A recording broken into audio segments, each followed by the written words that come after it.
Oke, selamat siang adik-adik mahasiswa. Selamat siang, dokter. Oke, suara Pak Samsuri bisa didengarkan ya. Bisa, dokter. Oke, terima kasih. Adik-adik mahasiswa yang saya hormati, mohon maaf sekali kita harus mengadakan kuliah ya, karena memang waktunya sudah mepet adik-adik ya. Di samping itu juga kita terbentur dengan waktu dan juga jadwal yang harus segera terlaksana ya. Adik-adik mahasiswa yang saya hormati, mungkin tidak banyak nanti yang ingin Pak Samsuri sampaikan, semoga cepat ya. Ingin menyampaikan atau membahas tentang kelanjutan dari farmasi ya. Karena pada dasarnya adik-adik farmasi itu adalah ilmu dalam meracik obat dan juga tata cara menulis resep obat ya. Dan pada hakikatnya resep itu adalah permintaan seorang dokter kepada apoteker untuk membuatkan atau menformulasikan sebuah obat ya. Tentu di dalam menulis resep itu tidak serta-merta kita akan menulis begitu saja ya. Artinya kita harus memahami karakteristik ya dari obat yang akan kita tulis adik-adik ya. Jadi tidak semena-mena ketika kita menulis resep ya, obat A, obat B dan seterusnya ya, itu tidak mungkin dengan biasa kita tulis eh, seenaknya ya. Makanya untuk meracik sebuah obat, adik-adik,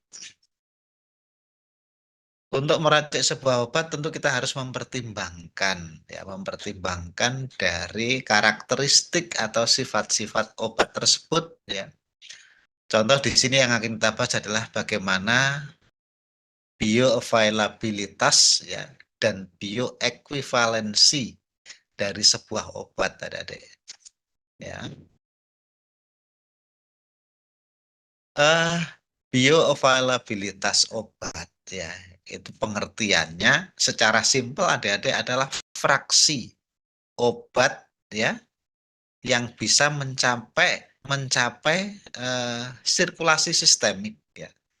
Jadi kalau kita meminum obat itu, berapa persen yang bisa mencapai di dalam peredaran darah ataupun sirkulasi sistemik, itulah yang dinamakan bioavailabilitas dari sebuah obat ya. Atau bisa juga dengan kata lain prosentase ya. Ataupun ya berapa partisi obat aktif yang bisa mencapai di dalam sirkulasi sistemik ya. Artinya yang aktif adik-adik, bukan yang di metabolisme ya, bukan yang non aktif. Adalah bioavailabilitas obat ya. Kalau bioekuivalensi obat adik-adik namanya bioekuivalen. Ekuivalen itu kalau kita mengenal adalah kesetimbangan, persamaan ya. Jadi hal ini tentu adalah untuk membandingkan ya bioavailabilitas obat ya atau farmakodinamik ya dari beberapa obat ya. Ada obat yang dijadikan pembanding sebagai dasar, ada obat yang akan diuji ya. Itulah namanya nanti bioekuivalensi ya. Jadi mengacu, jadi kalau bioekuivalensi nanti ya itu ketika ada perbedaan signifikan dari dua buah obat atau lebih ya dalam hal kecepatan absorpsi ya atau ketersediaan obat di dalam tubuh ataupun individu ya dari dua obat yang akan kita bandingkan ya. Kemudian tentu dalam halnya adalah dalam kondisi yang relatif sama ya. Maksudnya kalau kita pada hewan cobanya juga harus sama ya. Dan juga kondisi fisiologinya harus relatif sama adik-adik ya. Namanya bioekuivalen itu adalah membandingkan secara farmakodinamik nanti ya antara obat yang diuji dengan komparator ya. Jadi nanti ini kita akan bisa memprediksikan berapa lama obat itu ada di dalam tubuh kita ya. Bagaimana obat itu tersedia di dalam tempat kerjanya sehingga menimbulkan efek berapa lama dan seterusnya ya. Itu namanya bioekuivalensi. Itu kalau kita membandingkan obat ya, nanti kita akan bisa mendapatkan manfaatnya. Manfaatnya apakah obat ini nanti bisa digabungkan dalam kita meracik sebuah obat atau menulis resep. Contoh yang paling simpel ada, Dek, ya.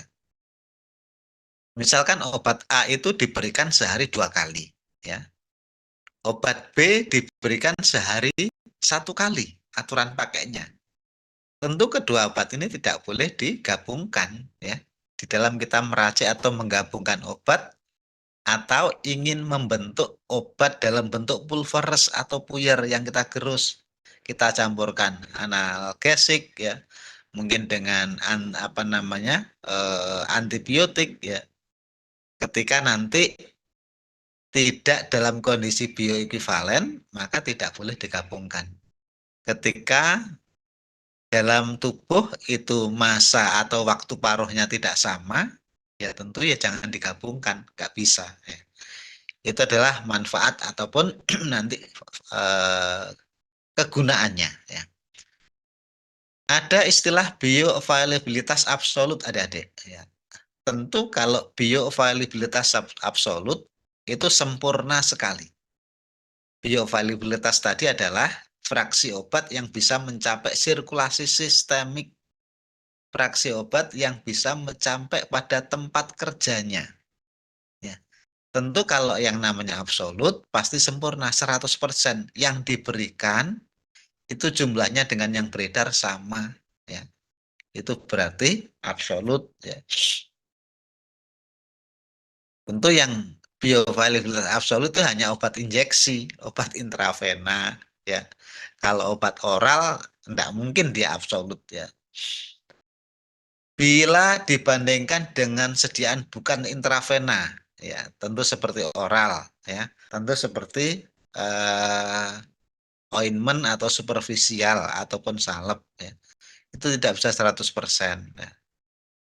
Makanya kalau yang intravena ini pasti 100% jumlah obat yang diberikan akan sama, jumlahnya yang beredar di dalam sirkulasi tubuh itu namanya absolut.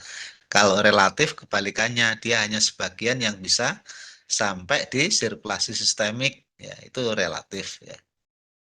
Jadi tujuan penilaian biofarmasetik ya, farmakokinetik dan bioavailabilitas obat adalah untuk mendapatkan obat yang aman tentu, obat yang efektif tentu ini tujuannya dan acceptable oleh penderita, artinya bisa diterima oleh kondisi penderita itu ya.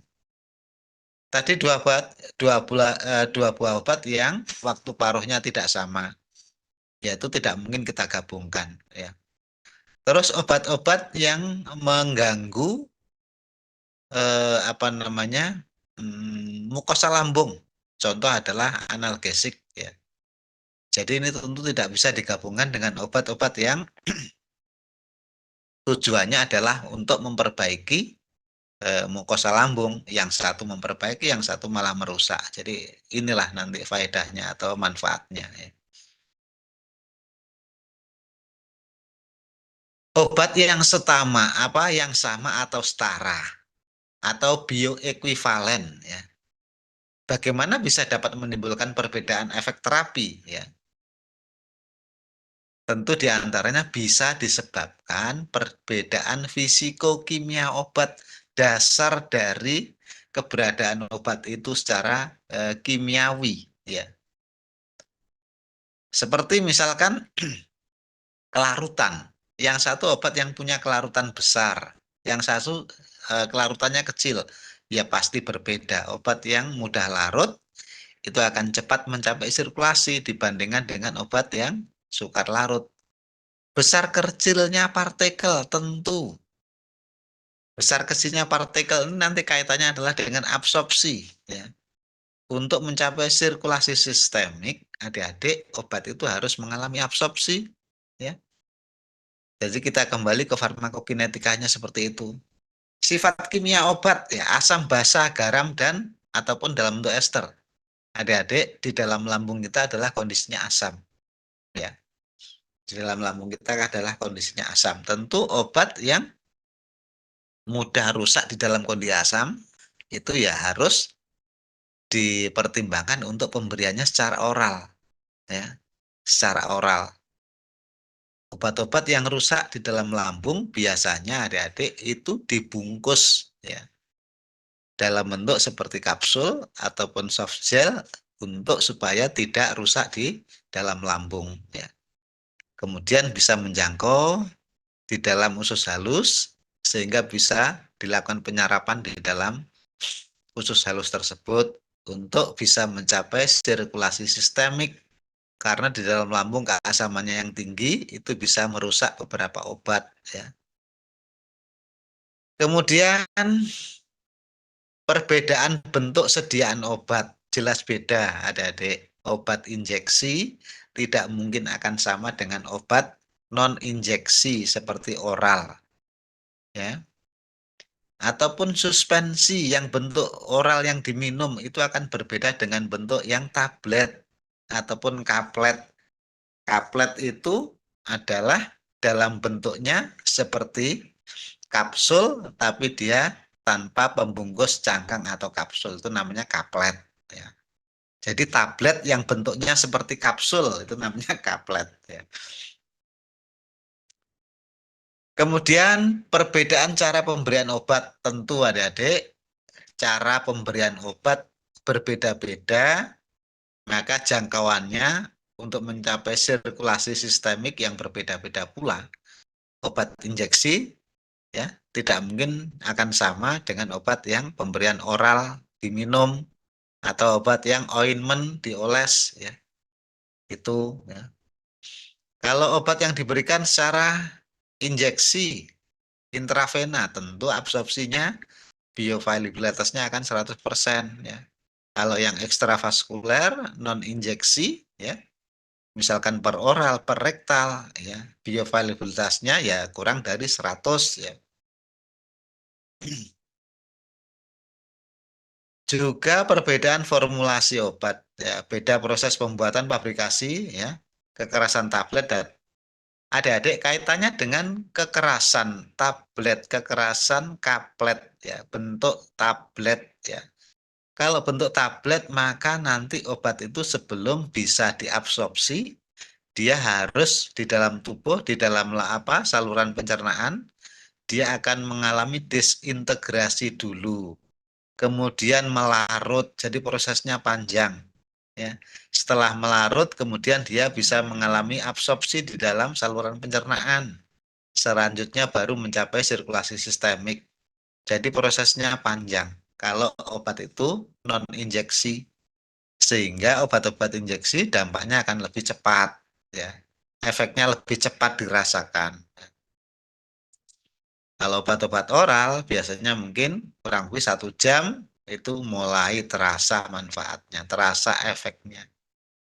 Perbedaan zat-zat tambahan yang digunakan untuk formulasi. Adik-adik, perbedaan obat paten, ya, dengan obat generik, ya, diantaranya di sini, ya, karena adanya zat tambahan yang berbeda. Contoh meskipun kandungannya sama, adik-adik, meskipun kandungannya sama, paracetamol generik, ya, tablet, ya. Kemudian ada yang paten misalkan Sanmol bentuknya suspensi, pasti akan berbeda, ya. Harganya berbeda, maka efikasinya juga akan berbeda, ya. Karena nanti faktor banyak lagi dari ukuran partikel. Intinya adik-adik obat yang harganya mahal yang paten itu yang jelas tidak akan sama dengan obat yang generik meskipun kandungannya bahan aktifnya sama, ya. Ibarat sepeda motor, ya, kalau hanya sekedar bisa lari ya banyak merek, ya. Tetapi kalau yang nyaman, yang bagus hasilnya, ya, dikendarainya bagus, tentu harganya juga akan lebih mahal. Seperti itulah apa namanya gambarannya. Faktor-faktor yang mempengaruhi bioavailabilitas, ya, dosis ya tadi sudah kita singgung, dosis yang besar maka yang mencapai sirkulasi juga akan lebih besar. Pelarutan obat tadi, obat yang mudah larut ya, dan juga obat yang partikelnya kecil maka akan lebih mudah mengalami absorpsi. Asam basa dan sebagainya ini kaitannya dengan perbedaan apa di dalam saluran pencernaan yang sangat asam. Ini nanti akan mempengaruhi. Ya. Bentuk sediaan obat, bentuk sediaan obat ya antara obat injeksi, obat oral dan sebagainya tentu akan berbeda. Ada perbedaan formulasi tadi sudah kita singgung, ada bahan tambahan di sana ya. Ini yang membedakan antara obat generik dan obat paten ya.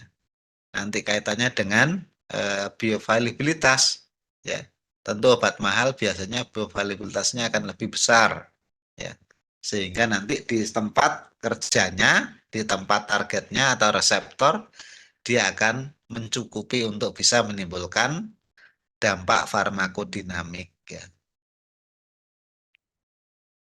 Di samping itu bioavailabilitas juga dipengaruhi ya.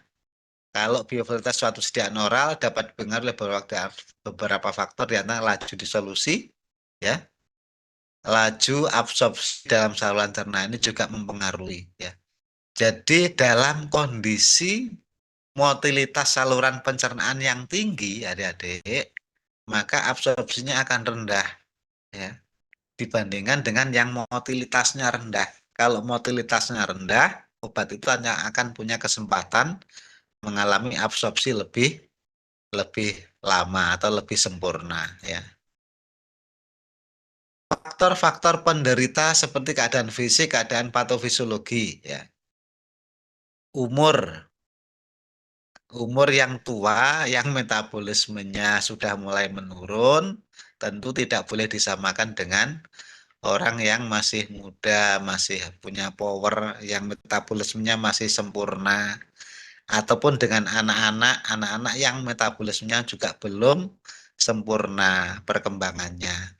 Maka dosisnya nanti juga akan berbeda-beda ya.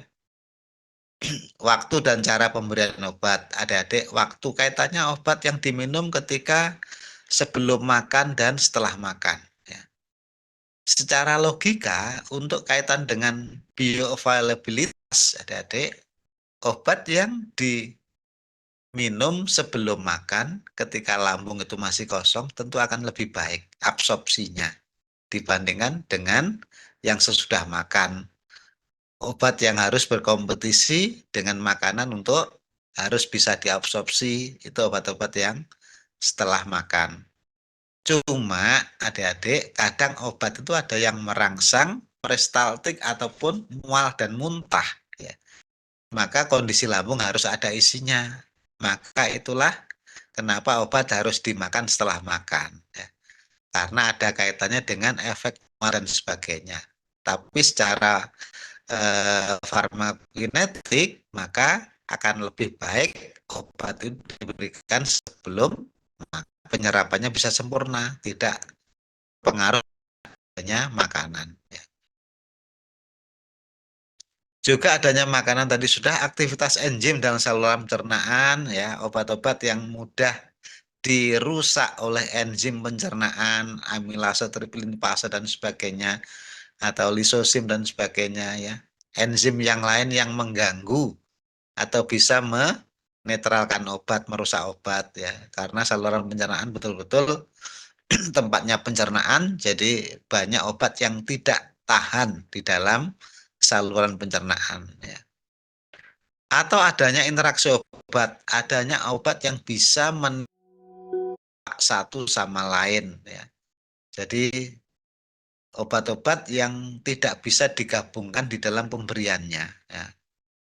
Makanya dalam interaksi obat, obat yang bisa menegasikan, menghilangkan dampak obat lain, ya, atau bersifat abolisi, itu jangan diberikan bersamaan. Nanti percuma, ada deh.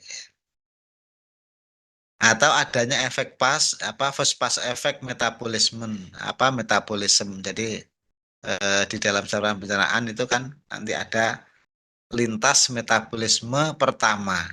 Obat yang akan melalui sirkulasi metabolisme pertama di dalam saluran pencernaan. Tentu ini akan mengganggu dari bioavailabilitas obat itu, ya. Karena sudah dirusak sebagian di dalam saluran pencernaan. Jadi di dalam saluran pencernaan banyak sekali pengaruhnya yang bisa mengganggu ataupun mempengaruhi bioavailabilitas dari obat tersebut, ya. Tadi ada faktor makanan, ada faktor enzim, ada faktor asam basa, ya, ataupun adanya obat yang lain, dan juga efek fast metabolisme, ya, dan sebagainya, ya. Itu kalau obat diberikan secara oral, bandingkan dengan obat yang diberikan secara apa namanya, intravena ataupun parenteral, ya, injeksi, itu akan jauh lebih sempurna, ya. Beberapa obat, ya, bioavailabilitas obat dipengaruhi oleh faktor makanan. Dalam proses absorpsinya, makanan mempengaruhi absorpsi dari beberapa obat, ya. Contoh di sini, ya, penisilin V ini adalah penisilin oral, ya. Ampicillin, berampicillin, tetrasiklin, erythromycin, ya. Ini akan sangat dipengaruhi. Atau secara garis besar, sebagian besar obat itu kalau ada makanan tentu akan diganggu absorpsinya, ya, ataupun diperlambat. Seperti yang lain, ya, seperti amoksisilin, cepalexin, dan seterusnya, ya.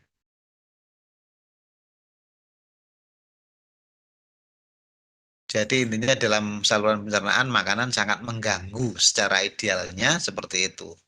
Bukan mengganggu dalam hal apa namanya, negatif. Di sini hanya mengganggu proses absorpsi obat yang diminum oleh penderita. Secara garis besar penentuan bioavailabilitas obat secara prinsip, ya, ada 4 cara pendekatan pengukuran, ya. Jadi data mengenai kadar obat dalam darah versus waktu, ya, berapa lama waktu paruhnya obat di dalam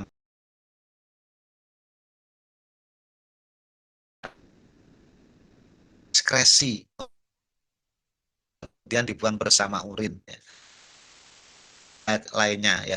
Mungkin dari apa, kesediaan obat secara farmako, apa namanya,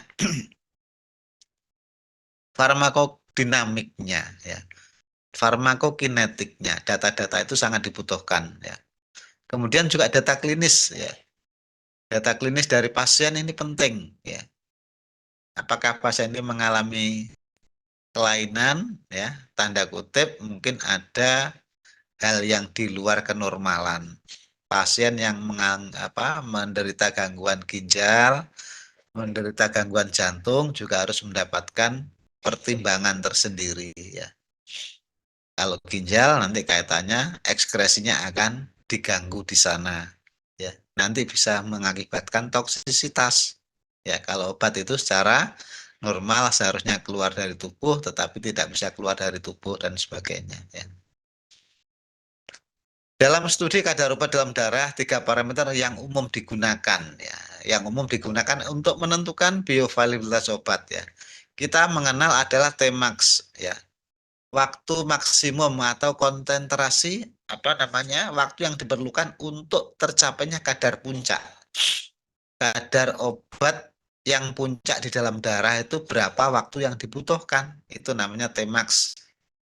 Kalau Cmax, konsentrasi maksimum, adalah kadar puncak obat di dalam darah yang sesungguhnya. Berapa sih kadar obat yang ada di dalam darah waktu kondisi puncak itu namanya Cmax, konsentrasi maksimum, miligram per mililiter atau molar, ya.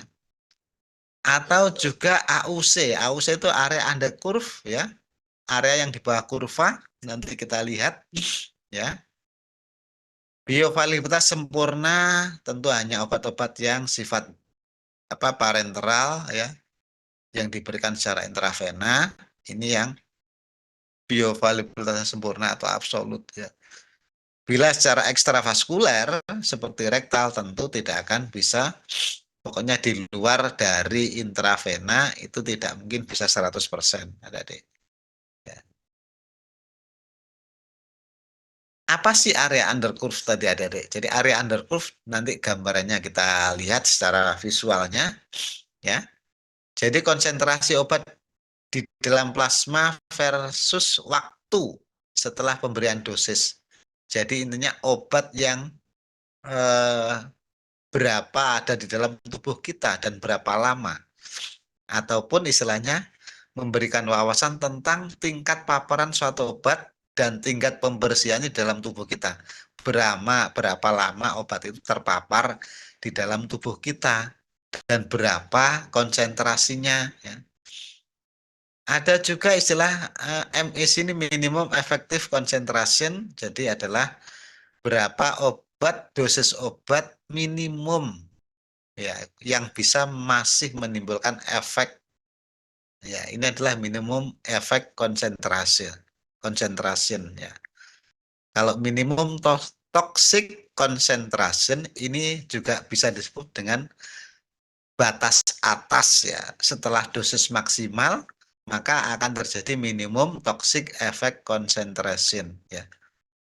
Dosis toksik minimal ya. Tentu ini adalah di atas dari dosis maksimal efektif concentration ya. Jadi maksimal efektif concentration berapa, minimum efektif concentration berapa atau dosis minimum ya. Adik-adik gambaran tentang curve tadi, area under curve atau AUC ya. Konsentrasi maksimum. Jadi yang atas ini adalah naik, ini adalah kadar obat di dalam plasma. Sedangkan yang horizontal adalah ini merepresentasikan waktu ya. Kalau konsentrasi maksimum ya, nanti waktunya berapa di sini? Maka ini adalah nanti akan ketemu waktu yang dibutuhkan untuk mencapai konsentrasi maksimum di dalam darah. Ini penting kaitannya dengan efek yang ditimbulkan adik-adik. Berapa lama obat itu akan menimbulkan efek yang dirasakan sungguh maksimal. Ya. Kemudian sampai terjadi ini MTC minimum toxic concentration ya. Setelah dosis maksimal tadi sudah kita sampaikan Cmax ya. Ini adalah konsentrasi maksimum ya dari suatu obat yang diberikan, maka di atasnya lagi ada MTC minimum toxic concentration atau konsentrasi minimal yang bisa berdampak toksik ya. Sedangkan MEC ini adalah minimum effective concentration ataupun konsentrasi atau dosis minimal atau konsentrasi minimal yang bisa menimbulkan efek yang diharapkan. Kaitan dengan MEC ya sampai horizontal berapa lama dia terhadap waktunya, maka inilah nanti akan diistilahkan atau menghasilkan lama kerja ataupun durasi of action ya, lama kerja dari obat tersebut ya. Jadi itu aja adik yang Pak Samsur ingin sampaikan. Sekali lagi terima kasih, mohon maaf ya atas segala kekurangan. Mungkin yang ada yang ingin disampaikan silakan.